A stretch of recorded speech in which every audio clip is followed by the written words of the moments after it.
நம்முடைய வாழ்வில் நாம் அறியாமையாலோ அல்லது வேண்டுமென்றோ பல தவறுகளைச் செய்துவிடுகிறோம்.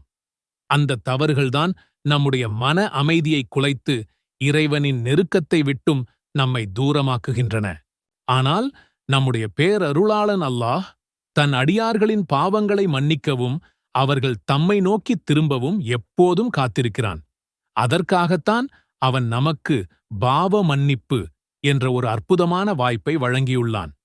இன்று நாம் அந்த பாவ மன்னிப்பை பெறுவதற்கான ஒரு எளிய ஆனால் மிகவும் சக்தி வாய்ந்த துஆவை பற்றி பேசப் போகிறோம். அதுதான் அஸ்தக்ஃபிருல்லாஹ வ அதூபு இலைஹ். இதன் பொருள், நான் அல்லாஹ்விடம் பாவ மன்னிப்பு கோரி அவன் பக்கமே திரும்புகிறேன்.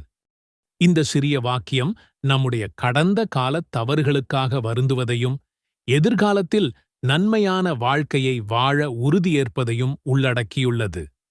இந்த காணொளியில் இந்த எளிய துஆவின் ஆழமான அர்த்தத்தையும் அதன் மூலம் நாம் பெறும் நன்மைகளையும் பாவ மன்னிப்பு கோருவதற்கான சரியான வழிகளையும் நாம் விரிவாக பார்க்க இருக்கிறோம். தொடர்ந்து இணைந்திருங்கள். அல்லாஹ்வின் கருணையை நாடி பாவ மன்னிப்பு பெறுவதற்கான இந்த ஆன்மீக பயணத்தில் நாமும் பங்கு பெறுவோம்.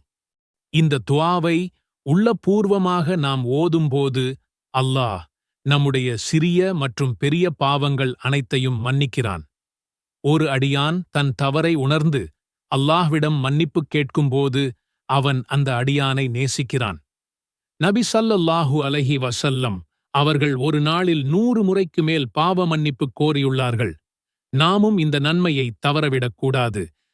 நாம் பாவம் செய்யும்போது நம்முடைய மனம் ஒருவித பாரத்துடனும் குற்ற உணர்வுடனும் இருக்கும். அஸ்தக்ஃபிருல்லாஹ வ அதூபு இலைஹ் என்று நாம் கூறும்போது அந்த பாரம் நீங்கி மனதிற்கு ஒரு அமைதியும் நிம்மதியும் கிடைக்கிறது.